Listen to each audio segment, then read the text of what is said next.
शहर में एक छोटा सा परिवार रहता था। शालू स्कूल जाने लायक हो गई थी। एक दिन दोनों इसी बारे में घर पर बात करते हैं। अब हमें शालू को स्कूल में डाल देना चाहिए। वैसे तो वो पड़ोस वाली शीला दीदी है ना, वो बता रही थी यहाँ से थोड़ी दूर पर छोटे बच्चों का स्कूल खुला है। अच्छा, ऐसी बात है तो हम कल चल कर दिखाते हैं। अगर सब सही हुआ तो हम शालू को उसी स्कूल में डाल देंगे। अगले दिन रवि और शीला दोनों शालू को लेकर उस स्कूल में जाते हैं। स्कूल बहुत ही सुंदर है। वहाँ बहुत बड़ा खेलने का मैदान जिसमें तरह तरह के झूले होते हैं। शालू तो ये सब देखकर ही बड़ी खुश हो जाती है। मम्मी पापा, मुझे इसी स्कूल में पढ़ना है। ओह, देखो तो जरा, इसे अभी से स्कूल में पढ़ने की कितनी जल्दी हो रही है। थोड़े दिन बाद जब मन भर जाएगा ना, तो फिर स्कूल के नाम से ही रोना शुरू हो जाएगा।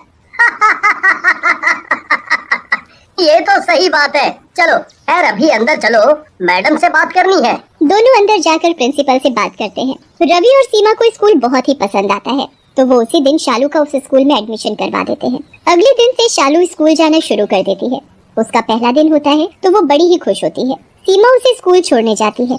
स्कूल पहुंचते ही स्कूल के गेट पर एक टीचर खड़ी होती है। हेलो, मेरा नाम अनामिका है। मैं शालू की टीचर हूँ। आप स्कूल के अंदर नहीं आ सकते, बस बच्चा ही स्कूल में एंट्री कर सकता है।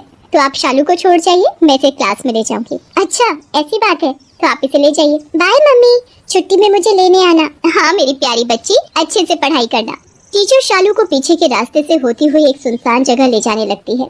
तभी शालू बोल पड़ती है, मैडम मेरा स्कूल तो वहाँ है ना? हाँ बेटा, पर आपकी क्लास का रास्ता यहाँ से है। अगर आप वहाँ से जाओगे तो बड़े बच्चे आपको बहुत परेशान करेंगे। क्या आप चाहते हो आपको बड़े बच्चे परेशान करें? नहीं मैडम। तो फिर बस चुपचाप मेरे साथ चलती रहो। टीचर शालू को लेकर क्लास में जाती है। वहाँ पहले से ही काफी सारे बच्चे होते हैं। सभी बच्चे शालू की तरफ देख रहे होते हैं और सब बहुत ही डरे हुए लग रहे होते हैं। शालू तो हर बात से अनजान बस अपने नए स्कूल की खुशी में पागल हो रही होती है। उसे क्या पता होता है कि उसकी खुशी भी बाकी बच्चों की तरह गायब होने वाली है। चलो तुम उधर सीट पर जाकर बैठ जाओ। ठीक है मैडम। शालू अपनी सीट पर जाकर बैठ जाती है।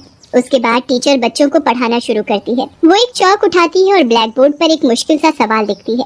उठो राहुल, चलो जल्दी से मुझे 1 मिनट के अंदर अंदर ये सवाल सॉल्व करके दिखाओ। ये तो बहुत मुश्किल है, मैं कैसे करूँगा? मुझे तो गिनती भी नहीं आती। मुझसे जुबान लड़ाएगा? तेरी इतनी हिम्मत? टीचर की आंखें गुस्से में लाल हो जाती हैं और धीरे धीरे वो तो एक चुड़ैल का रूप ले लेती है। गुस्से में वो राहुल के बाल पकड़ती है और उसे खींचते हुए सबके सामने लाकर खड़ा कर देती है। शालू की हालत उस चुड़ैल को देखकर ही खराब हो जाती है। उसकी आंख से आंसू और हाथ पैर बुरी तरह कांपने लगते हैं। वो मन ही मन बहुत घबराई हुई होती है, पर टीचर को राहुल पर कोई तरस नहीं आ रहा होता। अभी के अभी ये सवाल कर, वरना तुझे पता है ना मैं बच्चों के साथ क्या सुलूक करती हूँ। सॉरी मैडम, मुझे माफ कर दो। मैं कल पढ़ कर आऊँगा। आप मुझे सजा मत देना। अरे मेरा प्यारा बच्चा, मैं तुझे कैसे माफ कर सकती हूँ? सजा तो तुझे जरूर मिलेगी, और वो भी पिछली वाली से ज्यादा खतरनाक। चुड़ैल टीचर इधर उधर देखती है और फिर उसकी नजर एक टूटे हुए बिजली के बोर्ड पर जाती है। करंट वाली 2 तारे बाहर निकालती है। अब कितना मजा आएगा जब मैं तुझे करंट लगाऊंगी और तू मेंढक की तरह नाचेगा।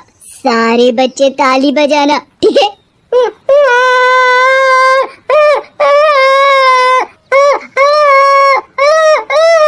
नहीं मैडम, ऐसे मत करो प्लीज मैडम, मुझे करंट मत लगाओ। सब बच्चे राहुल को ऐसी हालत में देखकर बड़े घबराए हुए होते हैं, पर चुड़ैल को राहुल के रोने से कोई फर्क नहीं पड़ता। वो दोनों तारों को राहुल के हाथों पर लगाने लगती है। राहुल जोर जोर से चिल्लाने लगता है और सॉरी बोलता रहता है, पर चुड़ैल को उसे ऐसे चिल्लाते देख और मजा आता है। वो बार बार उसे करंट लगाती है और बड़ी खुश होती है। वो तब तक ऐसा करती है जब तक राहुल बिल्कुल बेहोश नहीं हो जाता। उसके बाद वो शालू को खड़ा करती है। अरे मेरी प्यारी बच्ची, मैं तुझे कैसे भूल गई? तेरा तो आज पहला दिन है और मैंने तेरा स्वागत भी नहीं किया। ये तो बहुत गलत बात है। मुझे मम्मी के पास जाना है। मुझे मम्मी चाहिए। चुप, बिल्कुल चुप। अगर जरा सी भी आवाज निकाली तो तुझे गंजा कर दूंगी, समझी? और हाँ, अगर किसी बच्चे ने घर जाकर कुछ बोला तो फिर मैं उसको खिड़की के बाहर उल्टा लटका दूंगी और चूहे वाले कमरे में अकेला बंद कर दूंगी। शालू डर के मारे चुप हो जाती है, पर उसकी आंखों से आंसू निकलना बंद नहीं होते। चुड़ैल शालू को बहुत मारती और डराती है। पूरे दिन वो किसी न किसी बच्चे को मारती ही रहती है, जैसे ऐसा करने से उसे कितना मजा आ रहा हो। इतना करने से भी उसका मन नहीं भरता और वो अपने एक बड़े से बैग से एक डंडा निकालती है। पर तभी स्कूल की बेल बज जाती है। बच गए तुम लोग, जाओ जाओ अब यहाँ से। और हाँ, अगर किसी को बताया तो सब बच्चे खुशी से क्लास से बाहर भागते हैं और सब गेट पर जाकर अपने मम्मी पापा को जाकर चिपक जाते हैं। शालू भी अपने मम्मी पापा को देखते ही उनके गले लग जाती है। वो बहुत ही घबराई हुई होती है और पूरे रास्ते बिल्कुल चुपचाप रहती है। सुबह तो तुम इतना खुश थी, पर अब इतना चुप क्यों? क्या हुआ, कोई बात है क्या? स्कूल अच्छा नहीं है क्या? नहीं वो मम्मी वो नहीं नहीं कुछ नहीं, स्कूल अच्छा है, मैडम भी अच्छी है। शालू घर पहुंचकर भी चुपचाप ही रहती है। वो अपनी माँ को सब सच बताना चाहती है, पर कहीं उसे टीचर चूहे वाले कमरे में बंद न कर दे, इस डर से कुछ नहीं बोलती। रवि और सीमा को लगता है कि शायद शालू थक गई है इसलिए ऐसा कर रही है, इसलिए वो इतना ध्यान नहीं देते। पर अगली सुबह जब दोबारा स्कूल जाने का टाइम होता है तो शालू तो स्कूल जाने से घबराने लगती है। मम्मी वो मेरे पेट में दर्द है, मुझे स्कूल नहीं जाना। देखा, मैंने कल ही आपको बोला था ना कि थोड़े दिन बाद ही इसके स्कूल ना जाने के बहाने शुरू हो जाएंगे। आज तो दूसरा ही दिन है। नहीं मम्मी, सच में मेरे पेट में दर्द है। सीमा शालू का एक बहाना नहीं सुनती और जबरदस्ती उसे स्कूल छोड़ाती है। वहाँ फिर से वही टीचर उसे क्लास में ले जाती है और फिर क्लास में जाते ही चुड़ैल में बदल जाती है।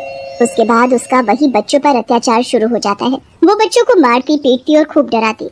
बच्चे कभी भी डर की वजह से घर पर नहीं बता पाते थे और ना शालू कभी बता पाती थी। ऐसे ही बहुत दिन निकल जाते हैं और अब सीमा और रवि को शक होने लगता है कि आखिर ऐसी क्या बात है कि उनकी बेटी इतना चुप और डरी हुई क्यों रहती है। एक दिन सीमा अचानक स्कूल की छुट्टी होने से पहले ही पहुंच जाती है और रिसेप्शन पर जाकर मैडम से बात करती है। मैडम, मेरी बेटी शालू को प्लीज भेज दीजिए। वो दरअसल हमें अचानक कहीं जाना पड़ रहा है, इसलिए मैं जल्दी आ गई। कौन शालू मैडम? मेरी बेटी शालू। पिछले महीने ही मैंने इस स्कूल में उसका एडमिशन करवाया है, वो नर्सरी में पढ़ती है। मैं अभी पूछ कर बताती हूँ मैडम। वैसे मुझे हर बच्चे की जानकारी रहती है और मैं किसी शालू को नहीं जानती। रिसेप्शनिस्ट फोन करके पूछती है तो पता चलता है कि शालू नाम की कोई बच्ची नर्सरी क्लास में नहीं पढ़ती। मैंने बोला था ना मैडम आपको कि यहाँ नर्सरी क्लास में कोई शालू नाम की बच्ची नहीं पढ़ती। सीमा तो ये बात सुनकर घबरा जाती है।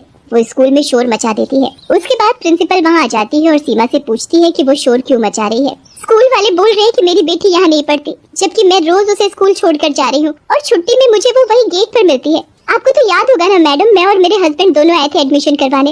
अरे हाँ, मुझे याद आया, आप तो उसका उसी दिन एडमिशन करवा कर गए थे, पर आपकी बच्ची अगले दिन स्कूल ही नहीं आई मैडम। हमें लगा शायद आपका मन बदल गया होगा। पूरे स्कूल में शोर मच जाता है और सब जगह शालू को ढूंढा जाता है, पर शालू कहीं नहीं मिलती। फिर स्कूल की छुट्टी हो जाती है तो सीमा देखती है कि उसकी बेटी पीछे के रास्ते से आ रही है। शालू, मेरी बच्ची, मिल गई मेरी बेटी। तू कहाँ थी मेरी बच्ची? उसके बाद प्रिंसिपल शालू को खुद बिठाकर उससे सब पूछती है कि उसकी क्लास कहाँ है। शालू उन्हें पीछे के रास्ते से ऊपर अपनी क्लास लेकर जाती है तो प्रिंसिपल सब समझ जाती है। मैं सब समझ गई हूँ कि आपकी बेटी के साथ क्या हुआ है। दरअसल यहाँ पहले एक क्लास होती थी और उसमें अनामिका नाम की मैडम बच्चों को पढ़ाती थी। वो बच्चों को बहुत बुरी तरीके से मारती थी और जब एक बच्चे के पेरेंट्स ने उसकी कंप्लेंट की तो हमने उसे स्कूल से निकाल दिया। उसने स्कूल में बहुत हंगामा किया और निकलने से मना कर दिया। जब हमने उसकी एक नहीं सुनी तो एक दिन उसने आखिरी दिन में अपनी क्लास के सारे बच्चों को जहर देकर मार डाला और खुद भी फांसी लगाकर आत्महत्या कर ली। उसके बाद वो क्लास हमने हमेशा के लिए बंद कर दी थी। पर शालू तो अपने साथ पढ़ने वाले बच्चों के बारे में हमें बताती थी। तो वो बच्चे कौन हैं? वो वही बच्चे हैं जो सब मर चुके हैं। सीमा के पैरों तले जमीन ही खिसक जाती है। अगले दिन प्रिंसिपल शांति पाठ करवाकर उस चुड़ैल को वहीं बंद कर देती है। उसके बाद जब शालू स्कूल जाती है तो कभी नहीं डरती।